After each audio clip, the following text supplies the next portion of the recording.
día estamos con un nuevo programa de Desconocidos, personas que usted no conoce, pero yo sí.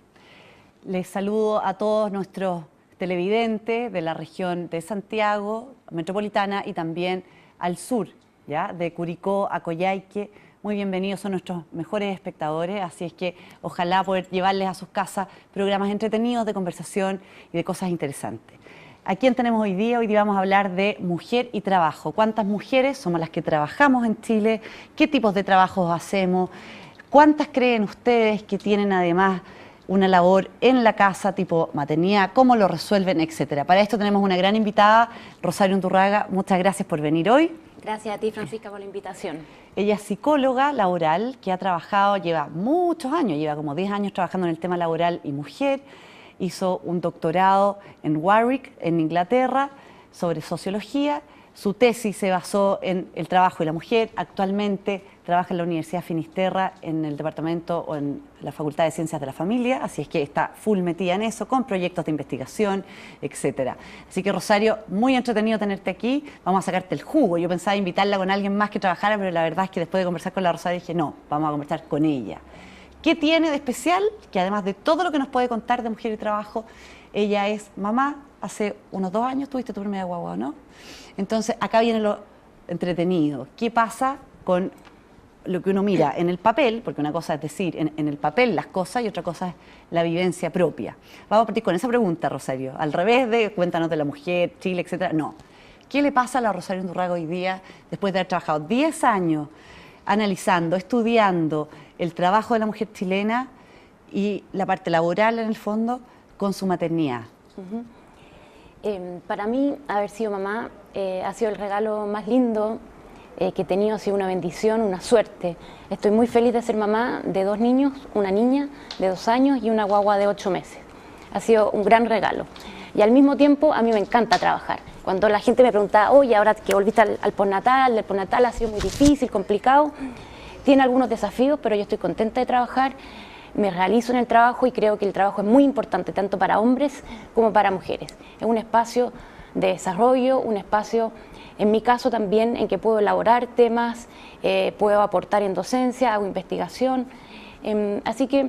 Y se puede en el fondo, o sea, una mujer que obviamente se puede, porque muchas mujeres en Chile trabajan y son madres, pero dentro de una exigencia académica se puede perfectamente. Sí, yo invitaría a ver esto no como una dicotomía, o trabajo o ser madre. Y te pregunto, ¿tú le haces esa misma consulta a hombres que están aquí en este programa? Ser padre y trabajar. No, generalmente entonces, no. Socialmente lo tenemos mucho más incorporado de que es como algo natural, o quizás porque venimos con la idea un poco machista, no estoy diciendo que yo esté de acuerdo con esto, pero es un poco lo que yo veo, de que la sociedad espera que el hombre sea un proveedor en general. Entonces, si ese proveedor es solo para su señora, su esposa, o si es además para los hijos, se da como por obvio que tiene que ir a trabajar para que pueda proveer. Claro, yo en los temas de investigación y en las áreas que me dedico es el tema del género y el trabajo. Y el género se refiere a las expectativas, a los roles, a las tareas, a lo que se espera que sea un hombre y una mujer en una determinada sociedad y en una época determinada. Esto va cambiando, es dinámico, entonces el género también es relacional. Eso significa que tiene que ver con otros en un lugar específico y puede ir modificando a lo largo del tiempo. Entonces, en nuestra sociedad actual existe un modelo... ¿Cómo dirías tú que está? ¿Que sigue siendo tan machista esto o no? Sí, estamos en un país bastante machista, pero existe un modelo de hombre proveedor, mujer cuidadora, pero eso va cambiando, modificándose. En la realidad no es tal así, en el sentido que hay muchas mujeres jefas de hogar que aportan con la mayoría o lo sustantivo del dinero para que ese hogar pueda permanecer y mantenerse. ¿Qué porcentaje de mujeres, más o menos, no una cosa exacta, pero en Chile serán las que, además de ser madre, además aportan en el hogar? Mira, la tasa de participación laboral femenina es de 48,5 hoy en día y de hombres es de 71,5. Entonces, lo que da cuenta, o los estudios lo que yo me doy cuenta es, en Chile las mujeres trabajan menos remuneradamente que los hombres.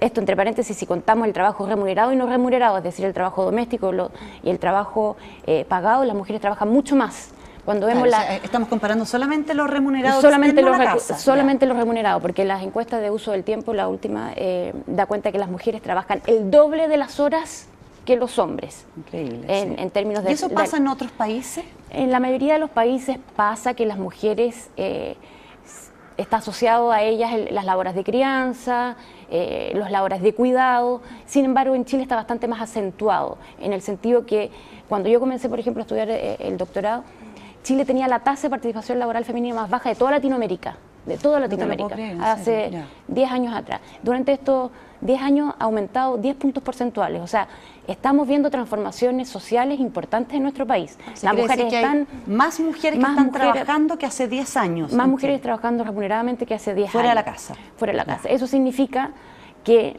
cuando yo te hablaba de los temas de género, que influye a las relaciones familiares, a si hay pareja o no hay pareja, a los hijos, a la sociedad en general.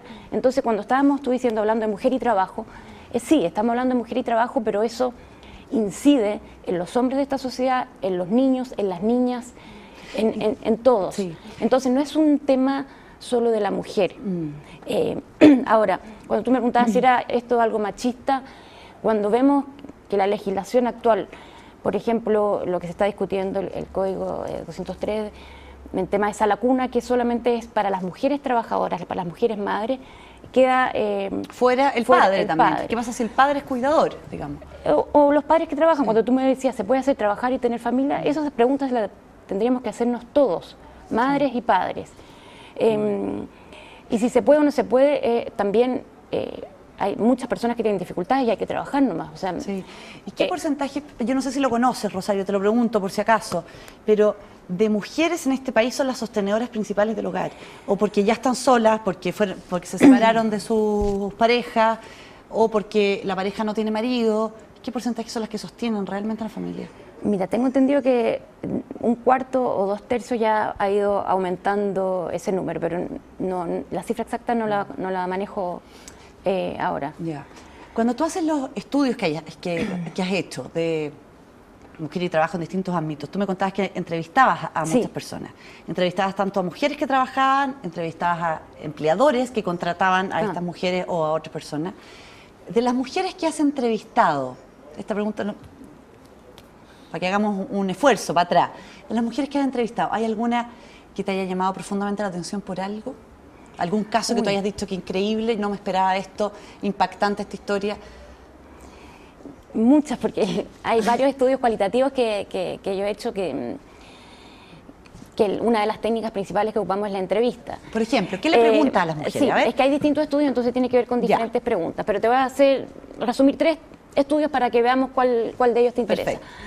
Un estudio que hice que tenía que ver con explicar la baja tasa de participación laboral femenina, es decir, por qué en Chile, siendo que la tasa de natalidad es similar a países desarrollados, la escolaridad es mayor, las mujeres que los hombres, las mujeres somos más mateas, o sea, hay menor repitencia, tienen mejores notas en el colegio, etc. Y sin embargo, después en el mundo laboral, muchas de ellas dan un paso al costado, algunas porque quieren y otras porque tienen. O sea, también porque hay discriminaciones en el mundo laboral. ¿En qué sentido? Por ejemplo, hombres y mujeres pueden estar haciendo la misma labor y gana la mujer 1/3 menos. ¿Eso se mantiene hoy en día? Hoy en día es así, y a medida que tienes mayor años de escolaridad, mayor nivel de educación, un puesto más alto, puede incluso que esta brecha sea mayor. Sea mayor, porque aquellos que ganan el sueldo mínimo pueden que todos ganen igual. Ahora también pueden haber más trabajos informales en mujeres, que eso también hace que sea más precario su seguridad social, y el tema que estoy viendo actualmente son las trayectorias laborales y vejez en Chile, cómo la vida laboral incide también en tu vejez. Entonces, bueno, un tema tiene que ver con esta participación laboral femenina. Otro estudio que también hice haciendo entrevistas fue el tema de el ingreso al mundo laboral o al cambio de trabajo. Entonces, era cómo es la selección de personal, cuáles son los mecanismos que utilizamos en Chile, que es bastante particular a diferencia de otros países. Aquí hacemos muchas test psicológicos que en otros países no se usa, y cómo también inciden discriminaciones sociales, de género. ¿Cuáles discriminaciones dirías tú que son las principales cuando uno busca trabajo? Si una mujer en Chile O un hombre, quizás, no sé si las discriminaciones son para lado y lado, pero como estamos hablando de la mujer, ¿qué van las mujeres? Si la mujer está buscando trabajo, ¿con qué discriminación se puede encontrar? Hay discriminaciones de género en términos de a los puestos que puede acceder, a los tipos de labores. Por ejemplo, cuando un sector es feminizado, es decir, si el sector educación... Por ejemplo, parvularia. El sector educación es típicamente femenino, eso incide en las remuneraciones que hay en ese sector. En general, esa área van a ser peor pagadas que, por ejemplo, el sector minero o ingenierías, que son típicamente masculinizados, es más hombres que mujeres. Ese sector en general se paga más. Ahora, dentro de la salud, por ejemplo, enfermeras y enfermeros, a los enfermeros pueden incluso ganar más que las enfermeras. O sea, estoy hablando de sectores productivos, hay diferencias, pero a la vez, dentro de una misma labor, pueden haber diferencias salariales. ¿Solo por el género? Solo por el género. Otro tipo de discriminación, que esto es para presentarle a la gente que está viendo en casa, cuando a veces hay otros que toman la decisión por ti. Un empleador X puede decir, mira, no, esta persona está en edad fértil, quizás va a tener hijos, mejor no la contrato, o quizás no quiere ascender, no quiere tomar este cargo. Y decide esa persona por ella, en vez de preguntar, en vez de decir cuáles son sus prioridades o cuáles... Entonces, una discriminación es que la gente toma la decisión por otra. Y el tema así de la crianza está muy asociado a la mujer, y eso también implica discriminaciones en que quedan fuera de lugares o de momentos donde se toman decisiones. Que muchas veces esto en un café es ir a tomarse algo, fuera de los espacios laborales también se toman decisiones, y que las mujeres claro, muchas de ellas, de hecho, quedan fuera porque están encargadas de cuidar a otros. Y que ojo con esto, porque el cuidar a otros hoy en día lo relacionamos mucho con los menores, con los dependientes, pero cada vez más va a ser cuidar a otros, que van a ser nuestros padres, nuestras madres, personas mayores. Y en general las mujeres son las que se encargan de eso, sí, de esas labores, más que los hombres. Sí. Mucho más, sí. Mucho más. Comparativamente, si uno mirara a Chile dentro de Latinoamérica, no del mundo, solo Latinoamérica, laboralmente, ¿tú dirías que la mujer está mejor posicionada que en otros lados de Latinoamérica? ¿Igual, más bajo, en términos generales? Una cosa muy positiva de Chile y de las mujeres chilenas es el nivel de educación, la escolaridad que tenemos en Chile, la manera de trabajar. En general, los y las chilenas somos responsables, hacemos el trabajo.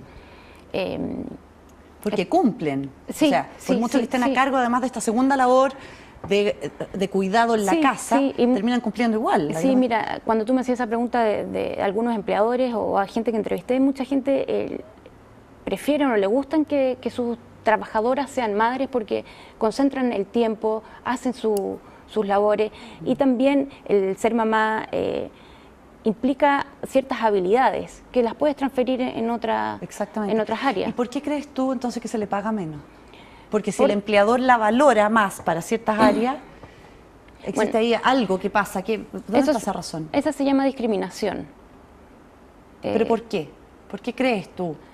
Porque, personalmente, no estoy diciendo que esto tenga que venir una respuesta de un estudio que se haya preguntado, no. Pero la Rosario Undurraga, ¿por qué cree que a la mujer chilena, siendo que se la puede valorar más en un trabajo, se le va a pagar igual menos? Porque está asociado a que puede estar encargada o con necesidades o a cargo de hijos, de hijas, entonces que quizás va a tener que salir. Esas son ideas. Y porque efectivamente quizás le puedes pagar un poco menos, igual va a aceptar el trabajo. Pero todo esto son discriminaciones, porque las capacidades, la productividad, la posibilidad de hacer ese trabajo bien es enorme. Ahora, hay muchas discriminaciones que uno cree quizás que no es machista o que no tiene estas discriminaciones, pero algunas de ellas son inconscientes. Y las discriminaciones también tienen que ver con el ingreso, el mantenimiento, en un trabajo, pero también con el reconocimiento. Cuando tú me preguntabas qué cosas te llamaron la atención de algunas entrevistas que yo hice, muchas mujeres decían, mira, en estas reuniones de trabajo yo decía algo, pasaba ahí como piola, no le ponía mucha atención. Pasaban 10 minutos después o al final de la reunión, un hombre decía lo mismo que yo y le decían, ah, qué interesante. O sea, decía una mujer y decían sí, ok, lo decía lo mismo el hombre y tenía como mayor validez. Mayor peso y validez. Entonces, eso son discriminaciones, sesgos de género que uno quizás tiene inculcado, y hay que hacerlo consciente, hay que darse cuenta para poder evitarlo. ¿Cuál crees tú que sería una buena propuesta? Por ejemplo, estoy inventando, imaginémonos que el día de mañana tú trabajas en el Ministerio de Educación o no sé si es un ministerio, pero en algo que pueda tener un impacto profundo a nivel social. ¿Se te ocurre alguna idea que pueda cambiar esto? La idea más relevante que se me ocurre es pensar no en el ministerio, sino en el inicio. Uno, cuando están en la sala cuna, en jardín infantil, en la etapa escolar, que esos modelos, las educadoras y educadores, les permitan a esos niños pensar en que pueden, y a esas niñas, pensar que pueden hacer y ser lo que quieran. Entonces evitar esto que, por ejemplo, los juguetes... ¿Tú crees que en Chile eso no ocurre? No ocurre. Los textos escolares dan cuenta en que hay diferencias. Los juguetes que se les presentan, para las niñas muñecas, para lo otro cosas de acción, o juguetes como autos, por ejemplo. Esa segregación de género desde la infancia te va inculcando ciertos roles o expectativas de lo que yo como niño y como niña debo ser y hacer. Entonces, si partimos desde ahí y también en el hogar, eso va a ser el cambio más profundo, en el sentido que necesitamos hacer una transformación cultural. Entonces la invitación es para las mujeres, pero sobre todo para los hombres. Las mujeres han estado ingresando al mercado laboral y han estado haciendo transformaciones importantes en ese sentido. Y el hombre ya tenía esa estabilidad laboral, entre comillas. Entonces, el cambio ahora que se pide más que nada es para los hombres de compartir, de ser corresponsables del cuidado y de la crianza de los niños. Entonces, ¿en tu caso puntual es así? En mi caso, ¿en tu casa? En mi caso puntual, ¿con tus dos niños? En mi caso puntual, Rodrigo sí tiene muchas habilidades de papá, es muy buen papá. Compartimos algunos mañanas. Da comida, cambia pañales, etcétera, sí. Y también son los tipos de trabajo. Claro. El tipo de trabajo de él muchas veces es en la tarde y hasta noche, y eso significa que algunas comidas o las cosas de la tarde las tengo que hacer yo, bañar, etcétera, pero en las mañanas, cuando yo voy a trabajar, en algunas ocasiones también se puede quedar él. Puede quedarse él. Ir a dejarla al jardín, ir a buscarla. Por ejemplo, ¿quién lleva a tus niños al pediatra? En ocasiones voy yo y en algunas vamos los dos. También, ya. Sí. La gran mayoría de las casas. Pero más que el ejemplo puntual, sí. Lo que se espera, o la gran mayoría, son que las mujeres hagan ese trabajo. Y que si algún hombre o papá o mamá trabajador está en su trabajo y que dicen tengo que llevar a mi hija o mi hijo al dentista o al doctor, muchas veces algunos de los entrevistados dicen, oye, pero ¿por qué no va tu señora o por qué no va la mamá? También en el mundo laboral podría haber discriminación hacia los hombres. Es que un hombre dice, oye, perdón, me tengo que ir del trabajo porque tengo una urgencia con mi hija. Entonces la invitación cultural que estoy hablando es en los mismos lugares de trabajo. Los empleadores, los colegas, tenemos un reciente y muy mínimo postnatal masculino, pero que hay muy pocos papás que se los tomen. Cuando se les preguntan, dicen, oye, es que me van a molestar, o que los colegas, o que la productividad... ¿Me van a molestar por tomarse el postnatal masculino? Sí. Qué increíble. O que está mal visto. Entonces, en ese sentido, transformaciones culturales. Y ahora, estructurales, cuando los trabajos... O sea, ¿qué dificultades hay a veces para las mujeres para poder mantenerse o ingresar en el mundo laboral? A veces los tiempos de traslado, el costo de traslado, el cuidar a otros, el tema de la crianza, con quien quedan. Que la mujer pueda ir con sus hijos al trabajo, por ejemplo.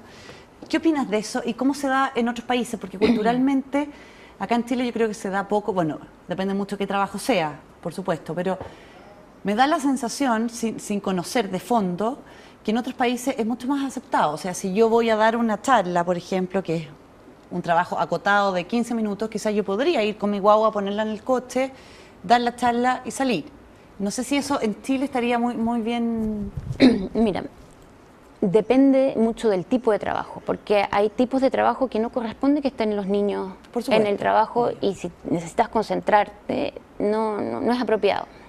Es diferente lo que tú estás mencionando como un ejemplo de ir a dar una charla en un periodo que uno va y pues, yo de hecho fui a un congreso en diciembre y llevé a mi guagua, habían pocas guaguas, digamos, pero si quiero mantenerme e ir, decidir con mi guagua porque también le está dando pecho. Pero ese tipo de actividad sí pude hacerla, pero me estoy imaginando a alguien que pueda estar en la minería o si estás dando clases, no puedes tener... No, por supuesto. Pero sí, lo relevante sería tener el resguardo y la posibilidad de que esos niños tengan un buen cuidado. Y así el padre o la madre puede ir a trabajar. Porque esa es la invitación, a sacarnos de la lógica que, si hay que cuidar al niño, entonces la mamá se tiene que quedar en la casa a cuidarlo. Sí. También puede ser el padre. O lo actual, que la empresa o que el empleador ofrezca alguna posibilidad para que puedan ser cuidados para padres y madres trabajadores. Padres y madres. En otros países anglosajones, ya sea Inglaterra o Norteamérica, ¿se les paga el mismo sueldo a las mujeres y los hombres? Hay diferencias. ¿O tienen el mismo problema que tenemos nosotros? Este problema es mundial. Hay diferencia entre hombres y mujeres. La diferencia sustantiva es que en Chile está acentuado y muchas veces está legitimado. Esto de las discriminaciones de género, cuando conversábamos sobre la selección de personal, muchas veces ostensiblemente los reclutadores, o sea, headhunter o psicólogos que hacen la entrevista, decían que la persona que los contrató para hacer esta labor les pedía, no, trata que no sea mujer, o preferían una terna. ¿Reconocían eso? Finalmente elegían siempre a un hombre. Sí, de manera sutil o no sutil, pero... Pero hay trabajos que es entendible eso, por ejemplo... No, estamos hablando de alguna... De una labor que puedan hacer ambos dos. O sea, sí, ambos, sí. Ya, perfecto. Y hay muy pocas cosas que requieren solamente un hombre o solamente una mujer para hacerlo. Eso también son prejuicios que uno tiene. La mayoría de los trabajos hoy en día, ambos pueden realizar. Podrían, quizás, sí, eventualmente. No hay una diferencia. ¿Qué país en el mundo dirías tú que es el que está más avanzado o más igualitario en este aspecto? Los países nórdicos tienen una tradición, un contrato social de mayor igualdad de género. Islandia tiene una participación laboral femenina bastante alta, equiparada, incluso un par de puntos más altas que la de los hombres. ¿Y Chile dentro de Latinoamérica está bastante bien o bastante...? No, estamos más bajo que la mayoría de los países de Latinoamérica. Y ahora que somos miembros de la OECD, somos de los más bajos. Es decir, este es un reto, un desafío importante que como sociedad las mujeres podamos participar más en el mercado laboral, que nuestro trabajo sea reconocido, valorado, tanto el trabajo remunerado como el no remunerado. Es decir, que las personas que pueden y que quieran cuidar a sus niños como prioridad en un periodo o toda su vida, fantástico, pero que eso también sea valorado, reconocido.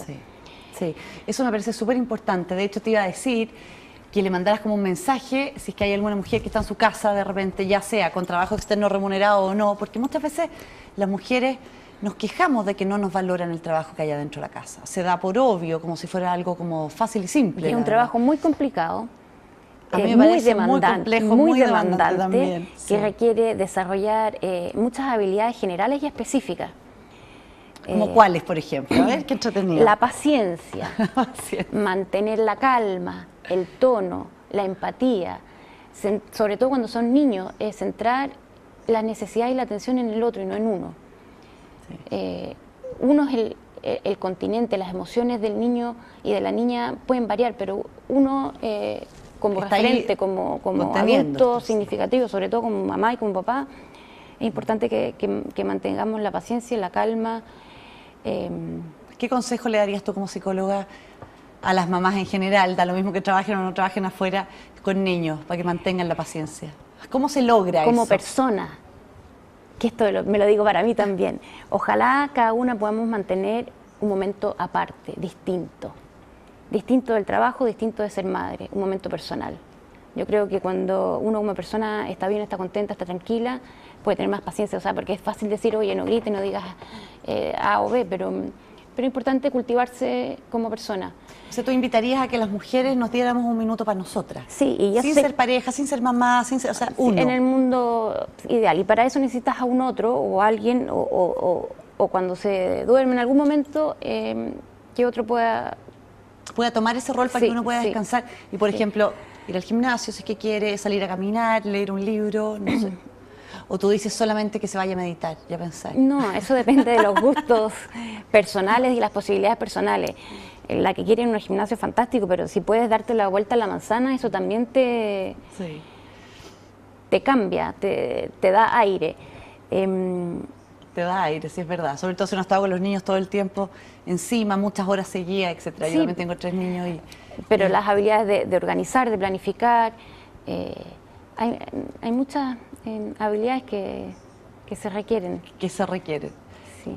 Rosario, para los que nos están viendo, porque yo trato de que ojalá este programa genere movimiento en alguien que lo vea al otro lado. Entonces, si alguien dice que ganas de cambiar esto, le encuentro razón a esta psicóloga que vino al programa, de que en realidad esto es discriminatorio, ¿qué hago yo desde donde estoy parada, desde el mundo laboral o desde mi casa propiamente tal? Más allá de lo que contabas tú de estos cambios desde abajo, desde la sala cuna, pero desde grande, si una persona de, no sé, 35 años, una mujer en su casa está viendo el programa, ¿cómo puede hacer pequeños cambios para que sus niños, en el fondo las generaciones que vienen, vengan con otra dinámica? Sí, pensando en una mujer y en un hombre. O otra vez voy a tomar siempre eso. Yo que soy ginecóloga también soy bien sesgada, porque la verdad que para mí yo veo puras mujeres.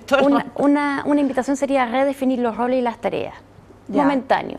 Por ejemplo, si uno de los dos siempre, esto en otro estudio, podemos seguir las tareas de la casa. Uno está encargado, los hombres, por ejemplo, de sacar la basura o de hacer las labores de ir a dejar o a buscar los niños, no, a dejar más que nada al colegio. Y la mujer de ordenar, de hacer la ropa, los temas de comida, lavado. O sea, hay distintas tareas que requieren mayor o menor frecuencia. Entonces, una invitación es quizás a cambiar en un momento para poder valorar y visibilizar y darte cuenta qué es lo que hace el otro. O sea, hoy día yo saco la basura y tú vas a dejar a los niños al colegio. Porque cada uno valora. Les lavas los dientes, bañarlos. Te das cuenta que son muchas más otras cosas que a veces no se ven. Sí. Una invitación es eso. Otra, si es que la pregunta que me haces con tus hijos,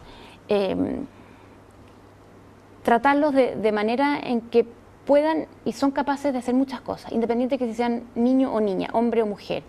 Escucharlos. Observarlo antes de intervenir, observar, darles tiempo. ¿Para ver qué hacen espontáneamente o qué? Conversar, observar, sí.